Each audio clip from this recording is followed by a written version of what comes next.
This is your number one independent TV, Now TV. Hello and welcome to the news. I am Samuel Joseph. First, the headlines. President Muhammad Buhari promises to ensure no repeat EndSARS protest in the country. Minister of Labour and Employment, Chris Ngige, says no budgetary provision for procurement of university transparency and accountability.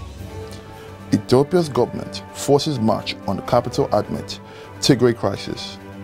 US allies and Republicans alarmed at withdrawal plan of troops in Afghanistan. Now the news in detail. President Muhammad Buhari has promised to ensure that there will be no repeat of the EndSARS protest in the country, culminating in looting and destruction of lives and properties. The Minister of Police Affairs, Mohammed Dingyadi, disclosed to the journalists after the President presided over the National Security Council, NSC, meeting at the State House. Speaking further, Dingyadi noted that the Security Council highlighted with dismay the increased case of banditry and kidnapping, especially in the northwest and north-central parts of the country. Consequently, he said the council resolved to better equip the police with modern-day technology to handle the menace. This is coming weeks after Nigeria took to the streets to protest incidents of police brutality and human rights violation in the country. The demonstration, which started off peacefully across the country, were however at some point hijacked by hoodlums and subsequently degenerated into violence that resulted in deaths, looting, and wanton destruction of property. The Minister of Labour and Employment, Chris Ngige, says the acceptance of the University Transparency and Accountability Solution, UTAS, has proposed by the Academic Staff Union of University, ASUU, or ASU, as popularly known, may not necessarily resolve the current impasse over the ongoing lecturer strike, as government has identified another potential sticking point toward the solution of the issue.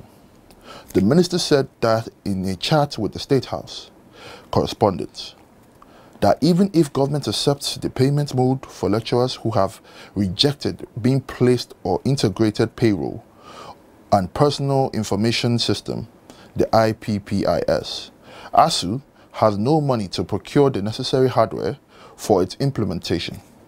He noted that the federal government did not make any budgetary provision for the procurement of the UTAS hardware.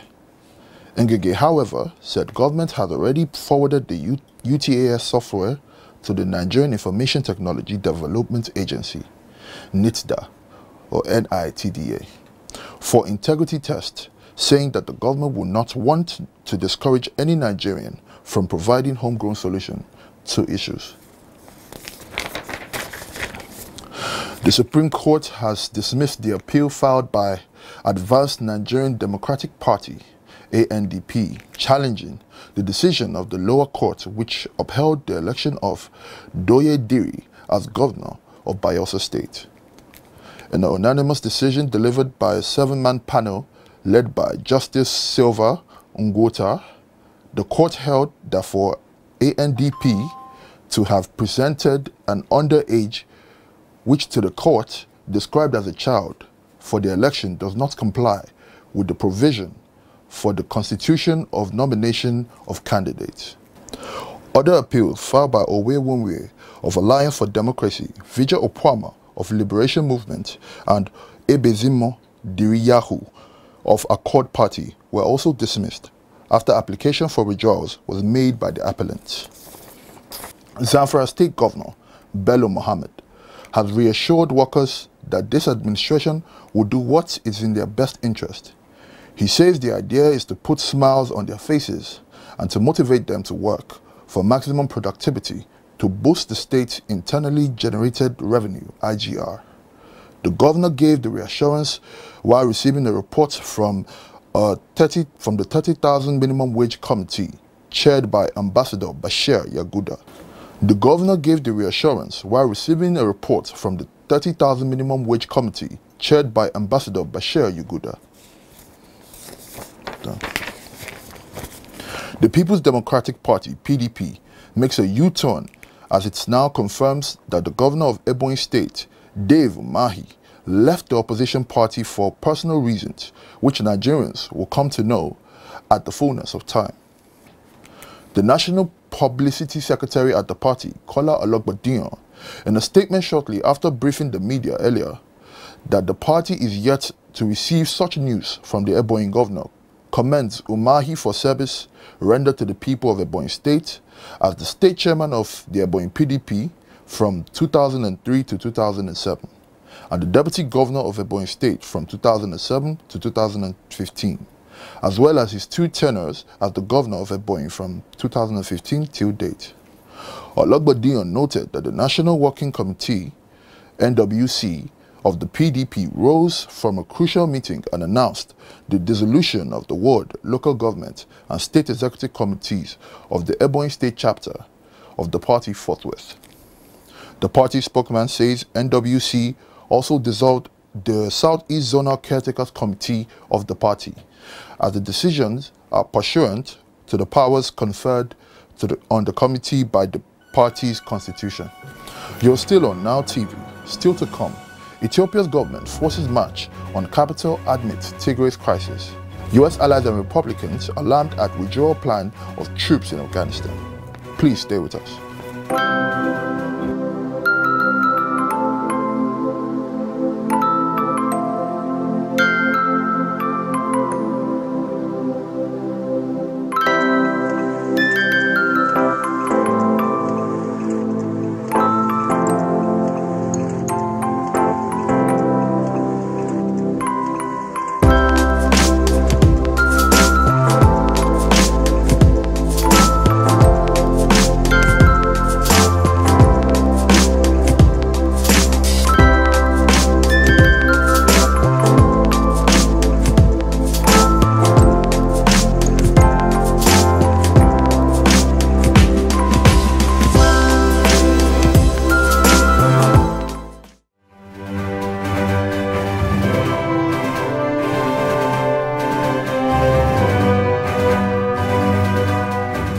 International news. Senior Republicans and US allies have voiced alarm to the announcement that a large number of American troops will be removed from Afghanistan and Iraq. The US is to withdraw 2,500 troops from both countries by mid-January. The US Department of Defense confirmed. President Donald Trump has long called for troops to come home and has criticized US interventions abroad. The head of NATO warned of a very high price. Senate Majority Leader Mitch McConnell called the plan a mistake. Ethiopia's Prime Minister has said that his army is advancing on the capital of the northern region of Tigray, where soldiers from the region are fighting the central government. The government accused Tigray forces of destroying bridges near the city of Mekelle to halt the advance. Hundreds of people have reportedly died in nearly 2 weeks of the clashes. Verifying information from Tigray is hard due to a blackout on most communications. Prime Minister Abiy Ahmed suggested that the fighting was coming to an end, saying the final critical act of law enforcement will be done in the coming days. The conflict is rooted in long-standing tension between powerful Tigrayan party, the Tigray People's Liberation Front, TPLF, and Ethiopia's central government. Trump is yet to concede to Democrat Joe Biden, and the cuts are scheduled to take place 5 days before Mr. Biden takes office in 20 January 2021.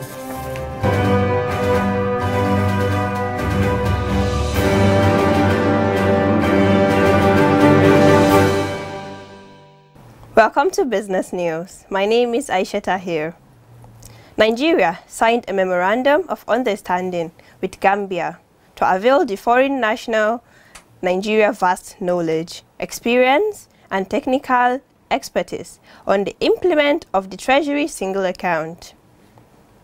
Minister of Finance, Budget and National Planning, Zainab Ahmed, who signed on behalf of Nigeria in Abuja, said the MOU was based on the recommendation of the International Monetary Fund. She also told her guests that Nigeria was saving about 45 billion naira monthly through the implementation of TSA, adding that Gambia had in 2019 requested for technical cooperation with Nigeria to support its own transition to TSA. In her remarks at the MOU signing ceremony, which was made available to our correspondent in Abuja, the minister further stated that Nigeria would export other public financial management reforms to the Gambia. That's it for business news.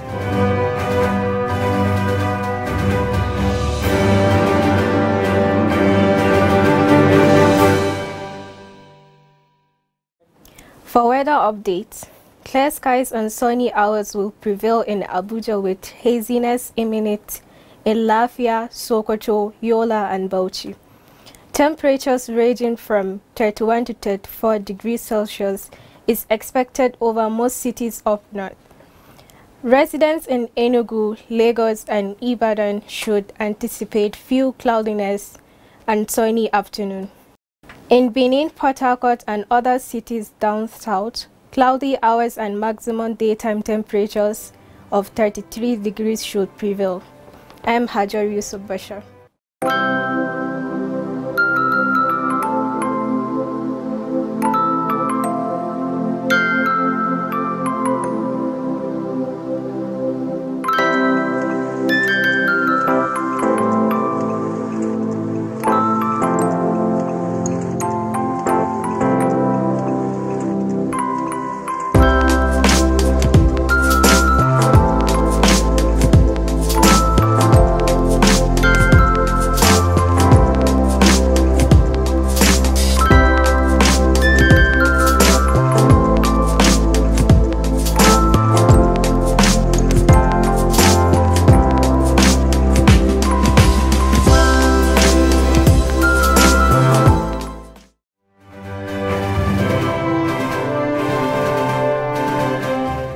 Now, sport news. Ferran Torres grabs a hat-trick as Spain condemned Germany to the worst defeat in 89 years, winning 6-0 in Seville to qualify for the UEFA Nations League finals and join France, who came from behind to beat Sweden 4-2. Manchester City forward Torres was the star for Spain, who were as brilliant as Germany were bad. The result raised further questions about Germany's coach, Joachim Löw, who was already under pressure coming into this game. His City teammate, Rodri, headed in another to make it 3-0 for Spain before it ended. The first half in which they lost Sergio Canales and skipper Sergio Ramos to injury, with the latter coming off feeling his hamstring. Olivier Giroud continued his remarkable scoring record for France with a brace as the World Cup holders came from behind to beat Sweden 4-2 in the UEFA Nations League on Tuesday. Victor Claesson deflected early strikes gave the away side the lead behind closed doors as the Stade de France, but Giroud soon equalized and Benjamin Pavard put France ahead before half-time. Giroud then headed a Kylian Mbappe cross to make it 3-1 before the hour's mark, taking him to 44 goals in 105 appearances for his country. Kingsley Coman scored France's final goal after Robin Quasson netted Sweden's second of the night. I am Samuel Joseph.